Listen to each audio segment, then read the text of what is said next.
मातृ साधक महामाया मिश्रा की तरफ से आप सबको नमन। ओम काली। तो आज मैं आ गई हूँ और एक नए वीडियो के साथ। इस वीडियो का जो टॉपिक है वो ये है कि ब्रह्मचर्य क्या है और ब्रह्मचर्य कैसे और क्यों भंग होता है। ठीक है, आपने यूट्यूब में हज़ारों वीडियोस देखे होंगे ब्रह्मचर्य के ऊपर, जिसको हम सेलिबेसी बोलते हैं। ठीक है, और सबका अपना अपना मत है, सबका अपना अपना विचार है। लेकिन जो मैंने फील किया है बहुत ही डीप लेवल पे, मैं आपके सामने वो अब शेयर करने वाली हूँ। तो आपने बहुत बार सुना होगा ब्रह्मचर्य अगर टूटता है तो साधना भंग हो जाती है, और साधना के वक्त बहुत ज़रूरी है कि आपका ब्रह्मचर्य, आपको जो सेलिबेसी है वो मेंटेन्ड रहे। राइट। तो इसका जो आपने एक मेजर रीज़न सुना होगा वो ये होगा कि जब हम साधना करते हैं तो हमारी जो कुंडलिनी शक्ति है वो मूलाधार से ऊपर उठने को आतुर रहती है। ठीक है, वो ऊपर उठना चाहती है, और वही जब शक्ति हमारे सहस्रार से मिल जाती है तब जो होता है शिव और शक्ति का मिलन होता है, और हम परमानंद की अवस्था में जाते हैं और हमें मोक्ष की प्राप्ति होती है।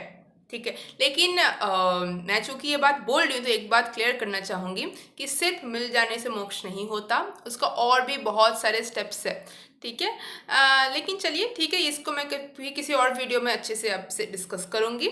लेकिन हाँ, अगर पहुँच जाए यहाँ तक तो आपको वो जो समाधि के स्टेट में आप चले जाओगे और आपको परमानंद का ग्लिम्स मिलने लगेगा, लेकिन आप फिर भी पूर्ण तरह से मुक्त नहीं होते हो।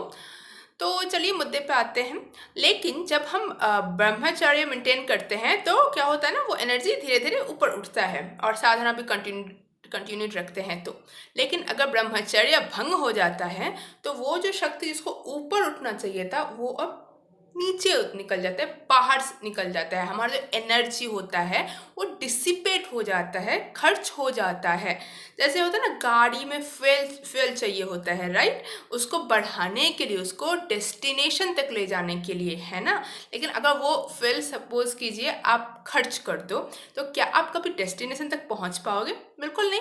तो ये जो है ना, ब्रह्मचर्य हमारे फेल को बढ़ाने में मदद करता है और उसको ऊपर उठाने में मदद करता है, राइट। लेकिन वो टूट जाता है तो फेल बढ़ता भी नहीं है और फिर उसका डायरेक्शन चेंज हो जाता है।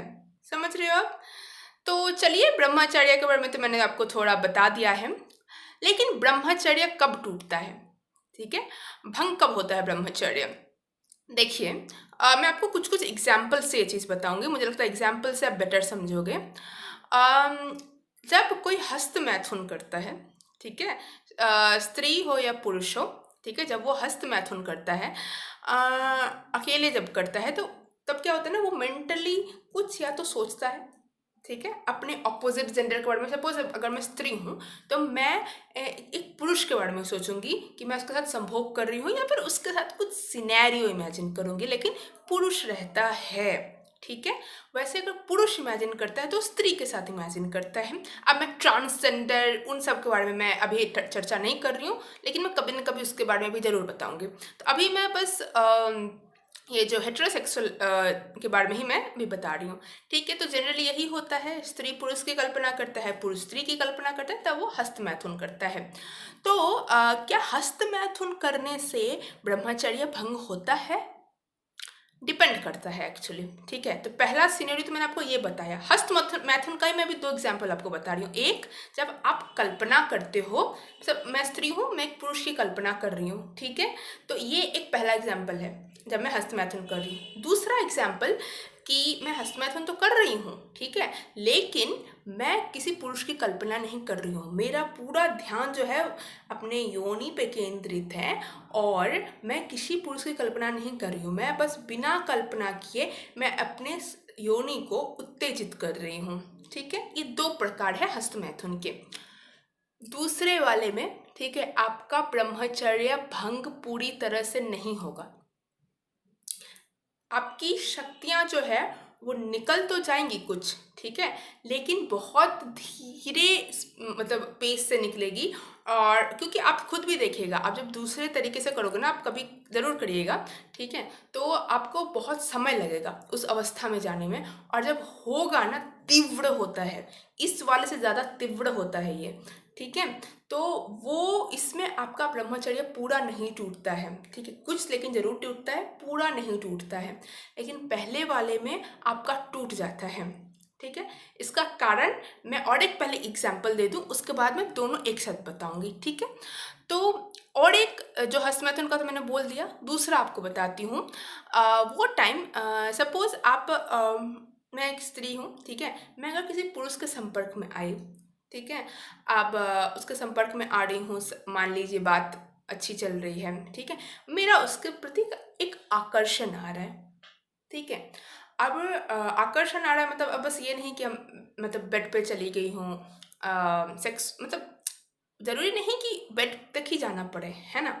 बेड के पहले भी जो एक अट्रैक्शन डेवलप होता है, ठीक है, सेक्सुअल अट्रैक्शन जो डेवलप होता है, उससे भी साधना भंग हो जाती है, सेक्सुअल अट्रैक्शन से, ठीक है। सेक्सुअल, अगर आप बेड पे ना भी जाओ, आप अगर उसको छुओ तक भी ना, लेकिन अगर आप उसके बारे में कल्पना कर पा रहे हो, ठीक है, आप उसके उसके तरफ एक अट्रैक्शन फील कर पा रहे हो ना, तब भी आपकी साधना, आपका ब्रह्मचर्य भंग होगा। अब इसका मैं एकदम बेसिक लेवल पे लॉजिक या साइंस आपको बता रही हूँ। देखिए, ब्रह्मचर्य का टूटने का मेन लॉजिक आपको बताती हूँ। मैं स्त्री हूँ, ठीक है, मेरे में फेमिनाइन एनर्जी बहुत है, स्त्री तत्व मेरे में ज़्यादा है, ठीक है। और ये जो कुंडलिनी को जो मैं ऊपर उठाना चाह रही हूँ साधना के माध्यम से, मैं क्यों करना चाह रही हूँ, ताकि मेरा जो स्त्री तत्व है वो पुरुष तत्व से मिले, ठीक है। स्त्री पुरुष जब दोनों मेरे अंदर इन्वोक हो जाएगा ना, तब ही मेरी साधना प्रोग्रेस कर पाएगी, साधना में मुझे सफलता मिलेगी, ठीक है। तो सेम पुरुष के लिए होता है, पुरुष को भी अपने अंदर में स्त्री तत्व जगाना होता है, उसको स्त्री तत्व को ढूंढना पड़ता है, ठीक है। तो जैसे मैंने आपको बोला कि ढूंढना पड़ता है अपने अंदर के ऑपोजिट जेंडर को। तो ये आंतरिक होता है, अंदर से होता है, अंदर में आपको ढूंढना पड़ता है, राइट। लेकिन अब आप जब सेक्सुअल अट्रैक्शन फील कर रहे हो ना, तब आप बाहर ढूंढ रहे हो, ठीक है। आप बाहर में किसी के साथ आकर्षित हो रहे हो, आप अंदर नहीं ढूंढ रहे हो। इसका मतलब क्या पता है, इसका मतलब ये है कि आपको लगता है कि मैं स्त्री हूँ, तो मैं अपना ही एग्जाम्पल दे रही हूँ, मुझे लगता है कि मेरे अंदर पुरुष नहीं है, इसीलिए ना मैं बाहर पुरुष को ढूंढ रही हूँ। अगर मैं अपने अंदर ही पुरुष को ढूंढ लूँ, तो मैं बाहर क्यों ही ढूंढूंगी पुरुष को। सिंपल लॉजिक है, राइट।